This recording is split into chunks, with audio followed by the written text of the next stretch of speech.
Hi everybody, I'm Kim. Welcome to the Regretful Yarn Addict. Today we're going to talk about temperature blankets, particularly 2024 that is finished and 2025 that has not begun. So if you watched my last wrap-up video, you would have seen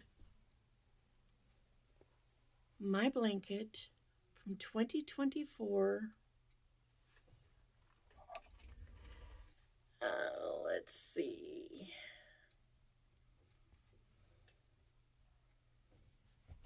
I think this is the top.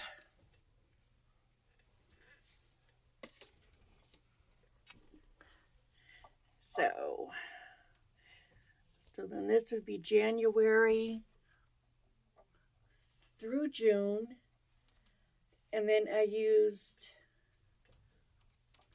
my coldest color and my hottest color. And that's purple. And this was bright orange.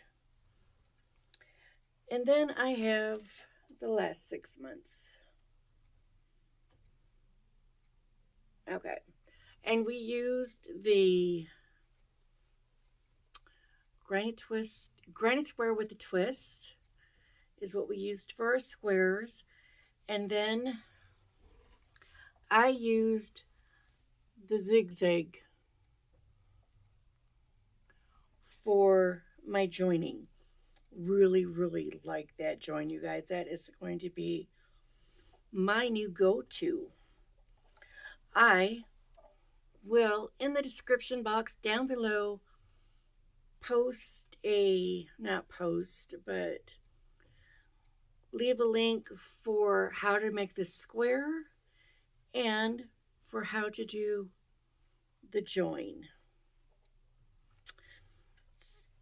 Okay, the only thing I'm not real happy with is I decided to go ahead and put a few rows of front post double crochet as my border.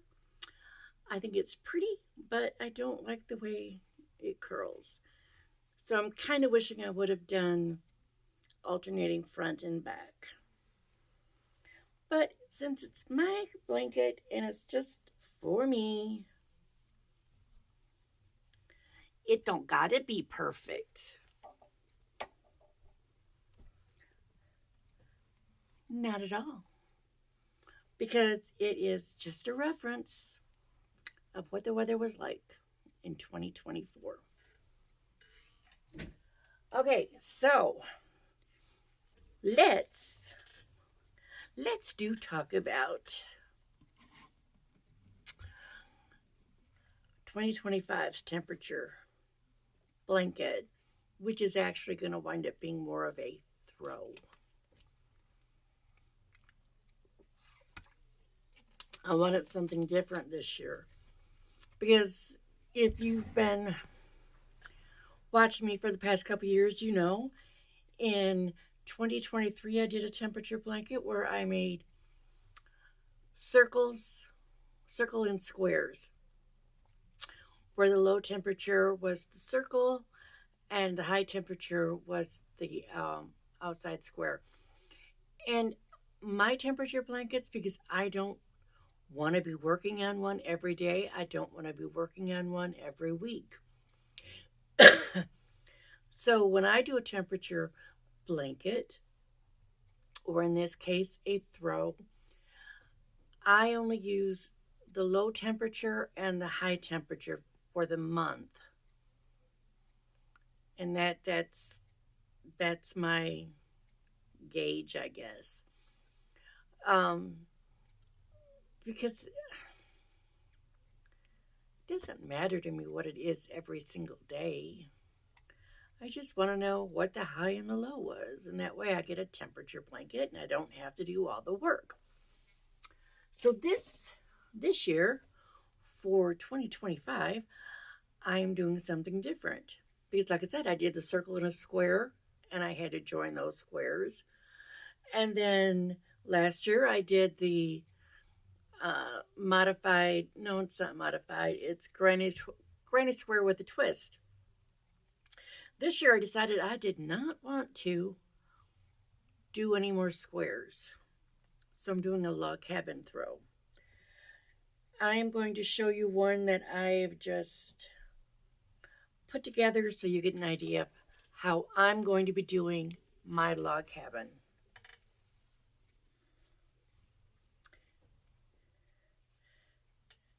Like so.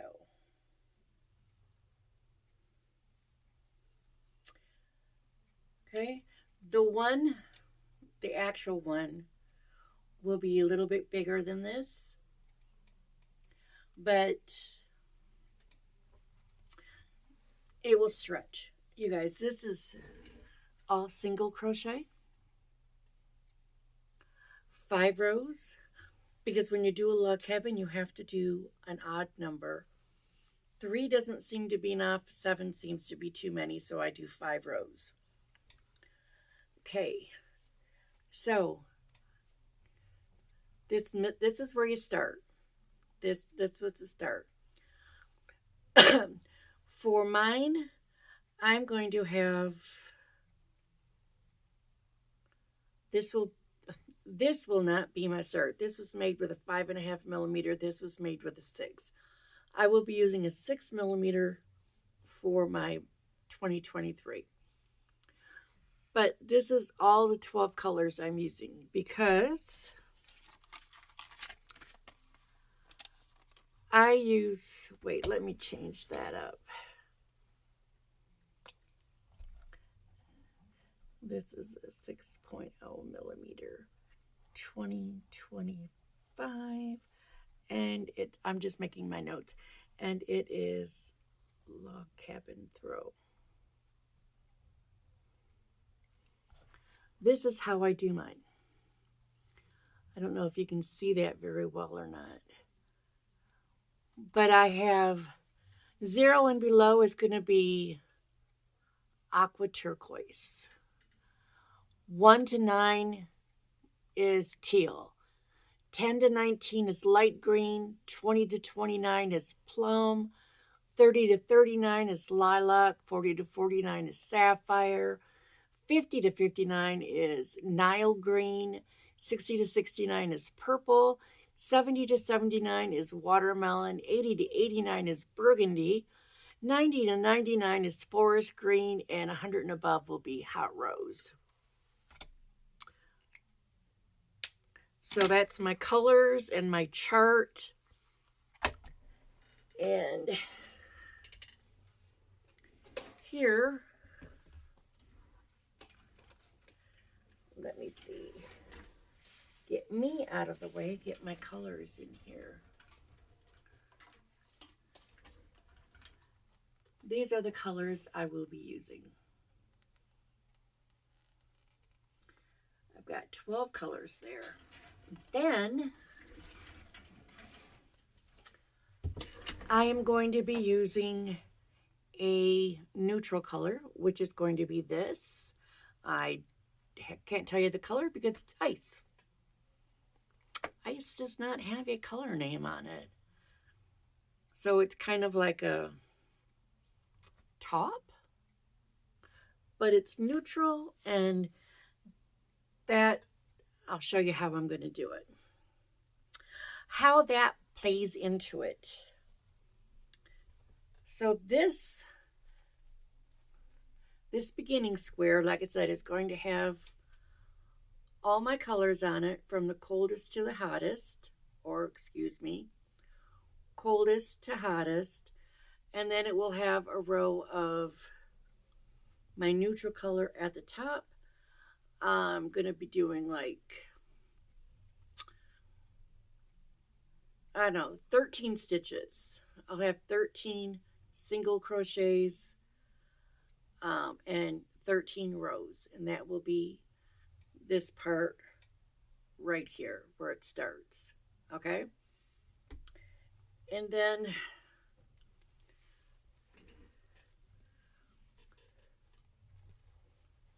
you go at the end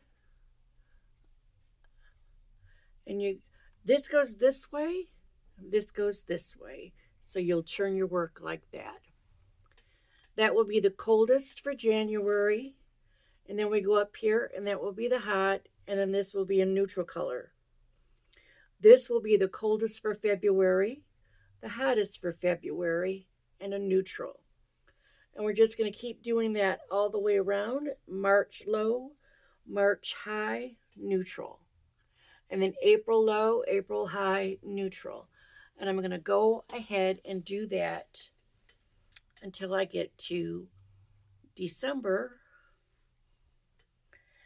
And if need be, I will do 2 rows of my neutral color. And I will worry about whether or not I'm going to put a border on it at the end of the year. But I just wanted to show you guys what I plan on doing for 2025. If you want to join me, that would be great because I will be showing my progress every month. In January, I'll be showing it in February and March because can't very well do the high and low if the month isn't done yet. So anyway, I hope you join me. That would be great. We can have fun doing this. And this, like I said, this is not going to be real big. It's not going to be, it's just going to be a little bit bigger than this. But experience, I'll tell you what, because I use acrylic yarn. And I've made a few of these about this size.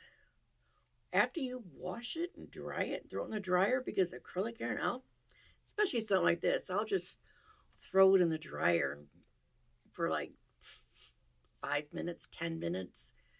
It's going to dry real quick. This will relax. This is all single crochet.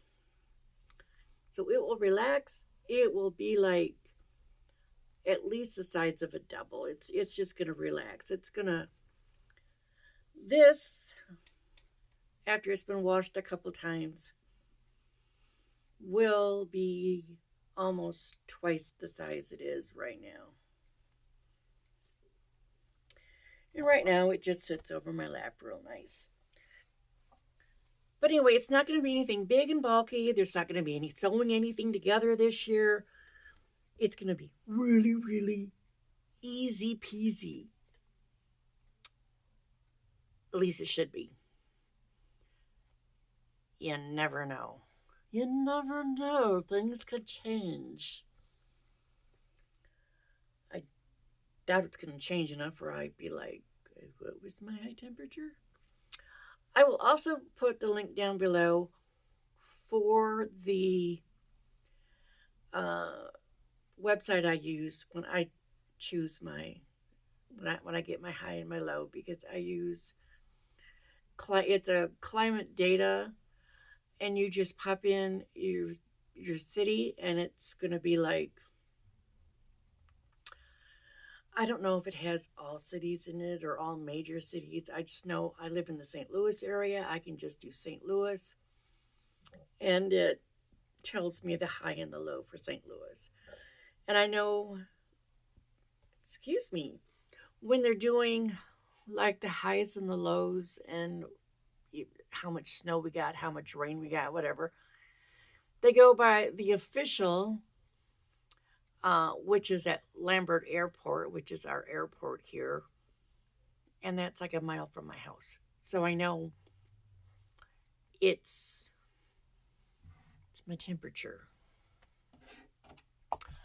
So again, I would really like y'all to, if you're watching this, to please join me in making this very, very simple, very easy temperature throw. Does not take any major effort. This will be a total of 15 rows a month. And you don't even have to sit down and do all of them at once. Although, to be honest, when you first start out, those first January is going to be like, that was too easy. It's only when you get towards the end where you're getting like the big long rows, but even then, you guys, this took me in total about 3 hours to make this. Actual sitting down to make it was about 3 hours, if that. So it really does not take up a lot of your time. So I want to thank you for watching. If you aren't already subscribed, please do. And don't forget to like, hit that thumbs up, comment, because I love reading comments. And, all that fun stuff. Thank you. Y'all have a great day, great morning, great evening, whatever, whenever, whatever it is when you're watching. And later, Gators. Peace out.